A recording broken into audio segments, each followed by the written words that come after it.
É um tema social, tá? Um tema social. Nós temos aí um direcionamento de tema para uma questão social, e nós vamos, a partir daqui, trabalhar esse treinamento, que é um treinamento sobre como montar a proposta textual, beleza? Então, como é que nós vamos ter aqui? Primeiro passo, pessoal, é você saber do seguinte, ó, o tema em si, tá aí a nossa frase, impasses no processo de adoção de crianças no Brasil. Professor, por que ele é um tema social? Porque ele envolve necessariamente ele envolve um grupo social que é marginalizado, que no caso aí são as crianças, tá? Então esse grupo social ele é marginalizado, ele sofre o vilipêndio de direitos, portanto a gente coloca aí esse esse tema como um tema do eixo sociedade, beleza? Eixo sociedade. Agora vamos aqui para que a gente entenda mais ou menos como é que é essa questão de cada eixo. Veja bem, eu vou trabalhar com isso, sociedade, então eu tenho que entender, mas eu estou tentando trazer para vocês sempre um conceito do que é que a gente discute, tá? É claro que o nosso tema aqui é adoção. Adoção é a palavra que indica o tema. Por esse motivo, nós vamos primeiro conceituar esse tema para depois a gente dar continuidade ao nosso comentário, tá? Então você vai entender que adoção nada mais é do que adoção é um instituto que tem por objetivo mudar o núcleo familiar de uma criança ou adolescente, tá? E possui vários requisitos legais que devem ser respeitados de forma a prevalecer os interesses e direitos do adotado. O que significa, pessoal? Basicamente, eu estou trocando o núcleo familiar de uma pessoa. Para que isso aconteça, o que eu vou fazer? Eu preciso necessariamente passar por um processo legal e eu preciso saber se as pessoas que estão recebendo essa criança e esse adolescente são capazes de são capazes de cuidar, sabe? De garantir a essas pessoas os direitos e suas necessidades, tá? Então nós temos aí essa questão dos direitos e das necessidades direcionadas para esse tema, beleza? Então, dando continuidade às nossas questões, vamos trabalhar com a perspectiva dessa ideia de adoção, certo? Outra questãozinha aí. Existem leis, tá? Uma lei que conceitua também a questão da adoção, que é o Estatuto da Criança e do Adolescente, no seu artigo 41, também estabelece o conceito legal de adoção. Agora, que conceito legal é esse? A adoção atribui a condição do filho adotado com a condição de filho ao adotando. Tá? Então, a criança tem os mesmos direitos e deveres, inclusive da linha sucessória, do filho sanguíneo. Então, o que acontece? O filho de sangue, o filho adotado, legalmente tem o mesmo valor, os mesmos direitos, os mesmos deveres, certo? Essa linha sucessória, eu estou falando da questão de heranças, tá? É, a questão de herança também entra nessa questão do direito do adotando.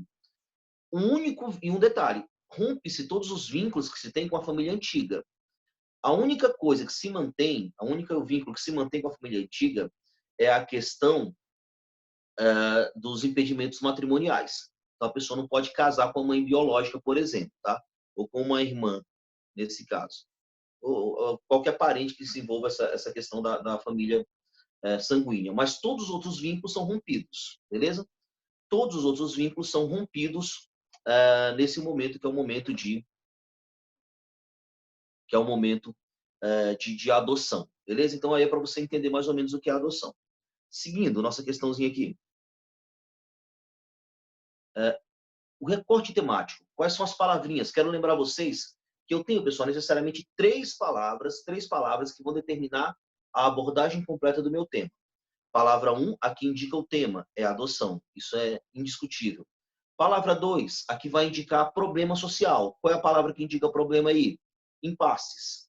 E palavra 3 é o direcionamento desse problema, que no caso é no processo, tá? É no processo de adoção que eu vou encontrar um problema. Aí você tem essas palavrinhas aí: impasses, processos e adoção. E para que a gente feche, eu vou repetir em alguns momentos essas palavras. Então eu preciso de sinônimos. Sinônimos de impasse: desafios, dificuldades, entraves. Sinônimos de processo: execução, operação, procedimento.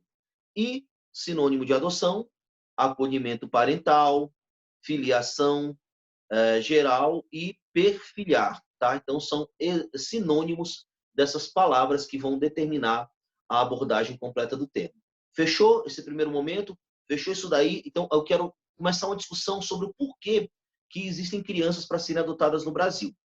E para começar, eu queria trazer para vocês um detalhezinho interessante sobre, primeiramente, a questão da adoção. Toda criança merece viver em família. Não só merece, como tem esse direito, tá? Como nós já vimos aqui em comentários anteriores, o ECA garante o direito ao convívio familiar, a Constituição Federal também. Beleza. E olha um dado interessante no Brasil. De acordo com o Cadastro Nacional de Adoção, divulgado pelo Conselho Nacional de Justiça, o número de crianças e adolescentes habilitados para adoção no Brasil é de 5.491. É menor do que o número de casais interessados em adotar, que nós temos aí casais ou pessoas. 31 mil, nós temos 31.688 processos para adotar alguém. Professor, por que essa diferença gigantesca que nós temos aí não impede que a gente ainda tenha crianças para serem adotadas? É meio sem sentido essa questão, porque tem tanta gente querendo adotar e tão poucas, então, e tantas crianças ainda na feira de adoção. Tem um porquê disso. E aqui começa a nossa discussão temática de argumentação. Ele vai ser, só para deixar claro para vocês, o que eu tenho aí? Eu tenho mais de 5 mil, quase 5.500 crianças para serem adotadas, porém eu tenho quase 32 mil pais querendo adotar. Só que eu tenho um problema. Que problema é esse? Aí começa a nossa base argumentativa, tá? Eu quero que você comece a pensar nisso. Eu tenho um problema relacionado à questão, tem um porquê que ainda existe esse descompasso. Então tá aí mais ou menos os números, são próximos que eu mostrei para vocês, crianças para serem adotadas e famílias que esperam na fila de adoção. Veja bem, mas olha o problema que nós temos. O que as famílias procuram no momento de adotar? 80%, mais ou menos 80%, pretendem adotar apenas uma criança. Apenas uma criança. Só que quase 76% das crianças que estão para ser adotadas têm irmãos. E existe um direcionamento desse Conselho Nacional de Justiça para que não se separem irmãos. Tá? Então, isso daí já é um primeiro problema que nós vamos encontrar. Os pais só querem uma criança, existe um direcionamento para que não haja a separação de irmãos. Só que quase 80% das crianças que estão lá possuem irmãos. Outro, 95% dos pais querem uma criança de até 5 anos de idade. Qual é o problema? Apenas 8% das crianças que estão para serem adotadas possuem menos de 5 anos de idade. Então, veja bem, olha o tamanho da diferença. Mais de 90% não se encaixa nesse padrão de idade que a maioria dos pais procuram. Aí nós temos aí os que preferem meninas e esse pontozinho interessante, que é o último ponto, 29%, 29,5% só querem crianças brancas.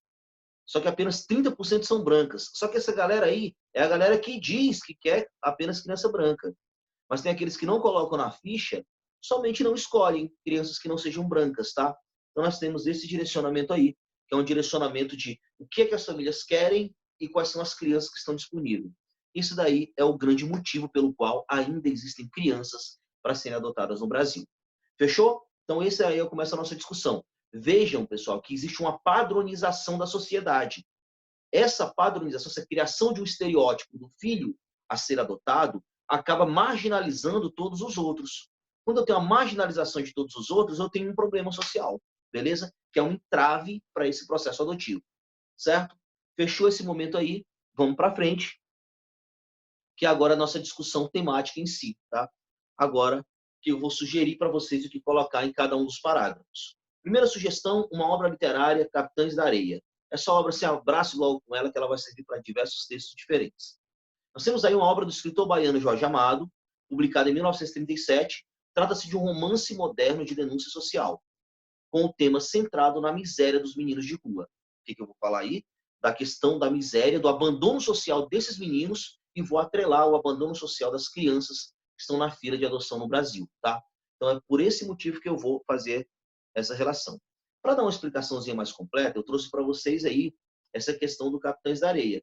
É um romance de autoria do escritor brasileiro Jorge Amado, escrito em 37. A obra retrata a vida de um grupo de meninos abandonados que crescem nas ruas da cidade Salvador, Bahia, vivendo em um trapiche, roubando para sobreviver, chamados Capitães da Areia. O livro forma parte do movimento de romance de 30. Diga para vocês, para todos os temas que vocês vão trabalhar.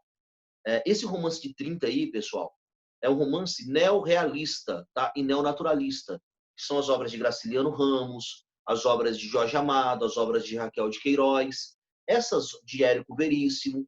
Essas obras aí são obras que vão fazer críticas à sociedade. Portanto, sempre serão obras que eu consigo citar na minha redação.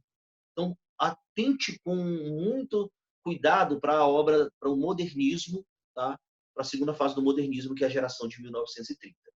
Fechou? Passou esse momento, nós vamos para frente falando de outra coisa. Além desse fato aí, que é a questão do Capitães de Areia, eu tenho outra sugestão para vocês. Que outra sugestão é essa?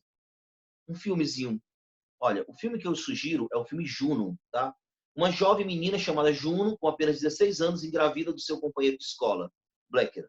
Há um detalhe. Essa meninazinha, que vendo assistir o filme, eu aconselho, tá num momento cansado, quer distrair a mente, esse filme aí é um bom filme. Foi indicado ao Oscar, inclusive. Uma menina tinha 16 anos, virgem, decidiu, preciso transar. Convida esse amigo dela, doidinho e tudo mais, os dois fazem a coisa sem nenhuma proteção e ela engravida. Professor, qual é o ponto que eu vou tratar aí? São 2 pontos que eu posso tratar e adequar ao meu texto. Primeiro, a gravidez na adolescência, um dos grandes motivos para o processo de adoção no Brasil. Segundo, é a questão da adoção, que ela procura um casal para que seja perfeito para criar o seu filho. Olha só como é interessante. Ela vai procurar um casal. Diferente do Brasil, que tem todo um processo judicial, lá também tem, só que ela mesma procura um casal para adotar o filho. Então você vai falar desse processo de adoção, da diferença entre Brasil e Estados Unidos, beleza? É assim que acontece lá, certo? Um ótimo filme para você ver, viu? Tô cansado, professor, precisa assistir um filme, Juno, certo? Vamos lá. Aí o filmezinho e aí uma explicaçãozinha para vocês do que é ele, tá? Vou passar para frente para não dar spoiler do filme, mas vou mandar no material para vocês. É tranquilo. Agora vamos para a linha argumentativa, que é a parte do desenvolvimento em si. Como é que eu vou montar aqui, professor, essa linha argumentativa? Veja bem, eu vou montar essa linha argumentativa, pessoal, basicamente, com o seguinte cuidado. Primeira coisa que eu vou fazer é o seguinte, eu preciso ver a questão. Lembra que eu falei de que existe um descompasso entre o que os pais querem e as crianças que estão esperando? Tudo isso faz parte de quê? Da formação cultural brasileira. A formação cultural brasileira, ela padroniza a sociedade. Isso, toda vez que eu padronizo, alguém não se encaixa nesses padrões. Quando as pessoas não se encaixam nesses padrões, são excluídas. Eu posso trazer isso daí para as crianças que não são adotadas no Brasil, beleza? Então nós temos aí, gente, causas, a imposição do pensamento eurocêntrico, isso faz com que a sociedade se torne padronizada e crie-se estereótipos em torno de grupos sociais. Esses estereótipos, basicamente o que é? São aquelas pessoas diferentes do que é prestigiado. Aí o que eu vou trazer para dentro do meu tema? Falar que essa marginalização social é exemplificada nas exigências de postulantes a pais adotivos. Então, eles exigem um padrão de filho que não se encaixa com os padrões das crianças que estão lá. Isso acaba causando descompasso entre as crianças na fila de adoção e os critérios impostos pelos pais, certo? Resultado de tudo isso, persistência das filas de adoção, aumento dos entraves no processo, abandono afetivo e social das crianças. Não se preocupe em copiar isso, porque eu vou mandar para vocês, tá? Vamos lá. Próximo, sugestão de repertório. Formação colonial do Brasil. O processo de colonização, ela trouxe para o Brasil, gente, necessariamente, esse contexto de padrão eurocêntrico, patriarcal e cristão. Aí, nessa imagem que aparece para vocês, eu consigo perceber claramente que nós temos os prestigiados, que são os brancos, e os negros, que são marginalizados. Essa cultura, ela impôs-se ao Brasil, historicamente, e acaba se refletindo no processo de adoção. Mas eu tenho uma outra opção, que é essa obrazinha aí, ó. Na verdade, uma teoria do estigma social, de Erving Goffman, que é bem interessante. O que ele diz, basicamente? Eu tenho uma sociedade padronizada. Todos aqueles que não se encaixam nos padrões são estereotipados e excluídos. São estereotipados como seres que não se adequam. Aí eu dei uma explicaçãozinha para vocês, né? Eu sou um cara legal.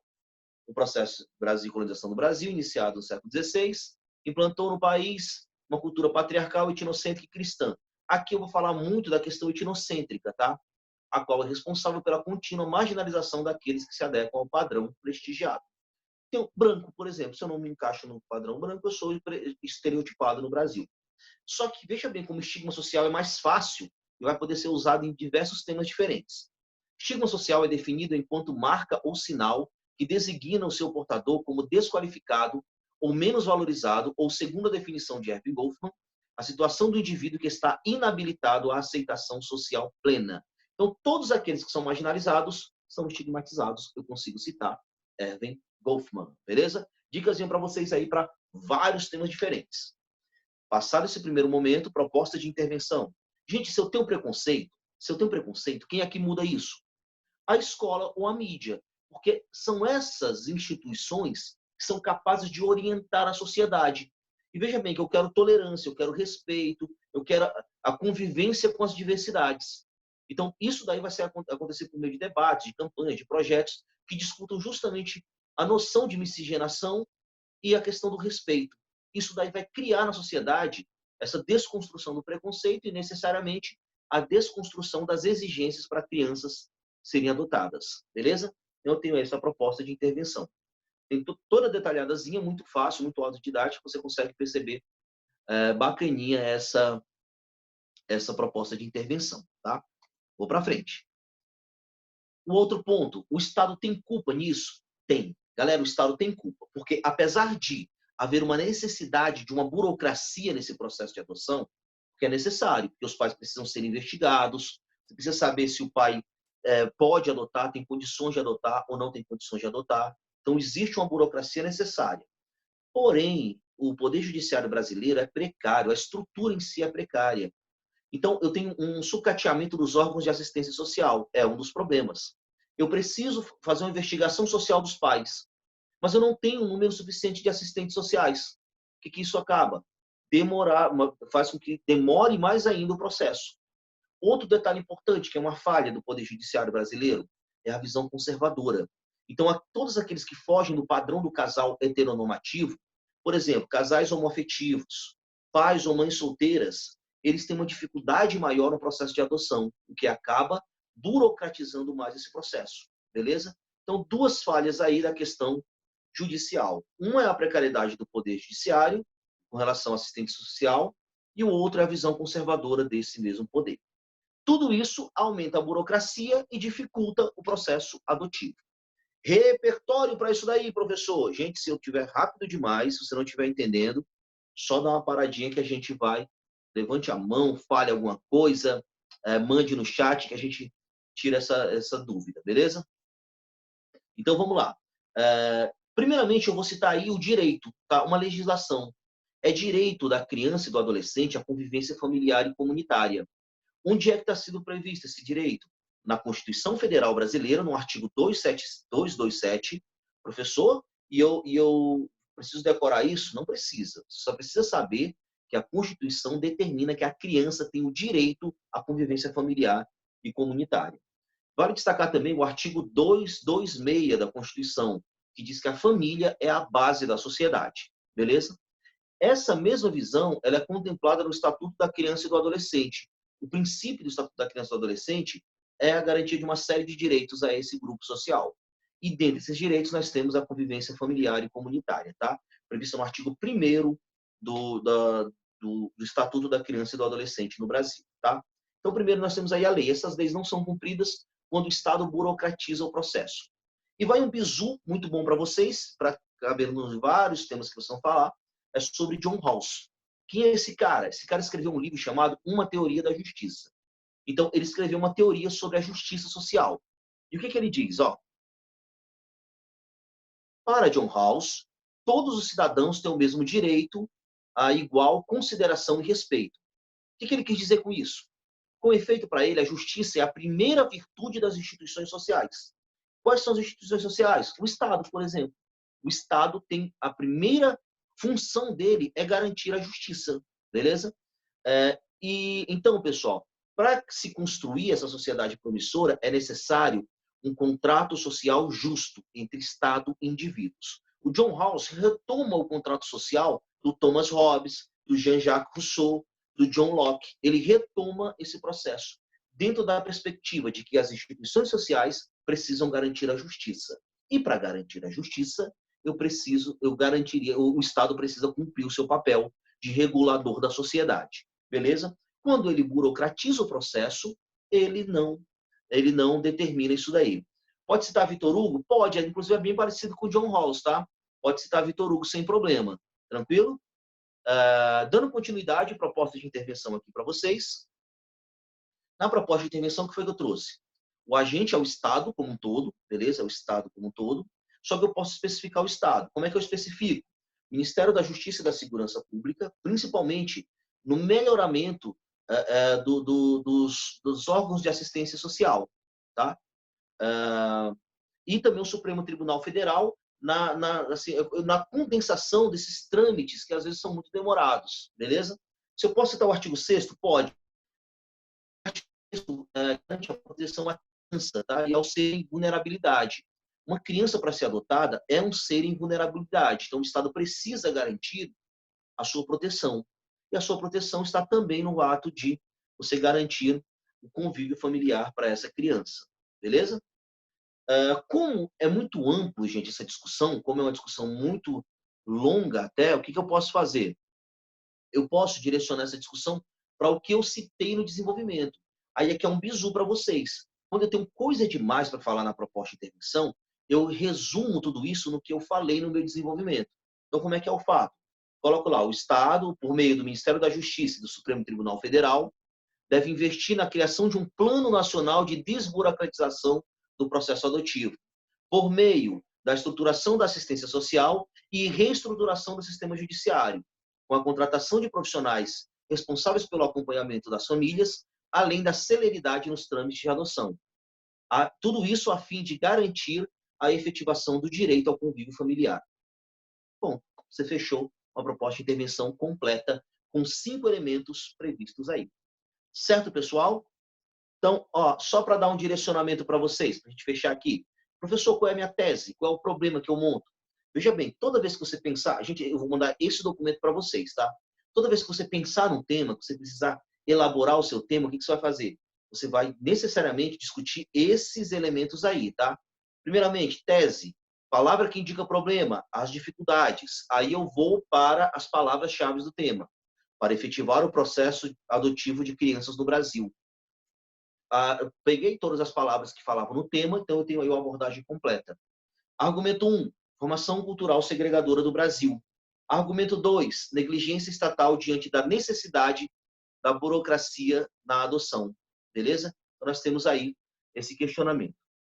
Agora, para eu desenvolver o argumento 1, veja bem, eu consigo montar de forma muito completa ou eu posso minimizar isso relacionando só com o problema, causa e consequência e acabou. Mas bem completinho para vocês. A formação de uma cultura padronizada.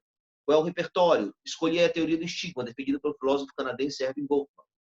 Raiz do problema, imposição de padrões prestigiados.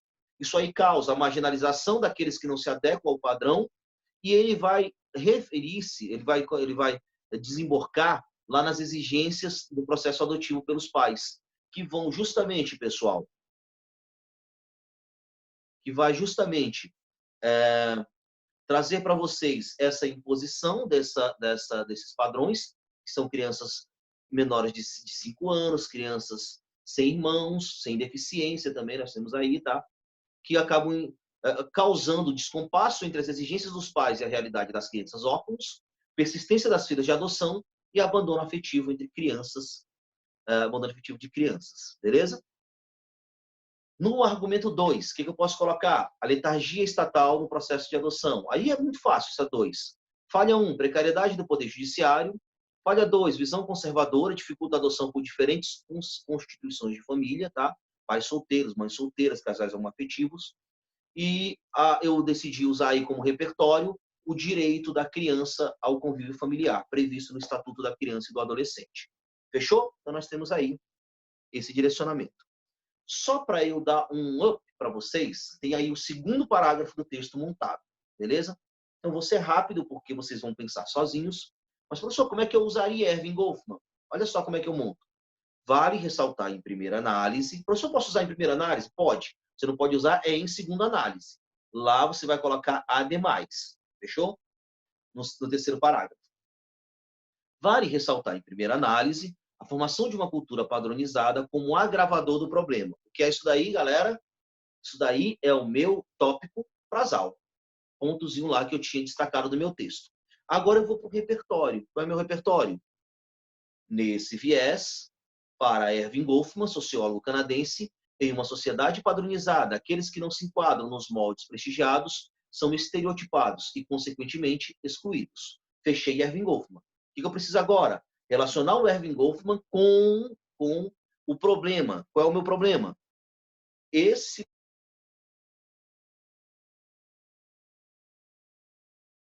pensamento pode ser.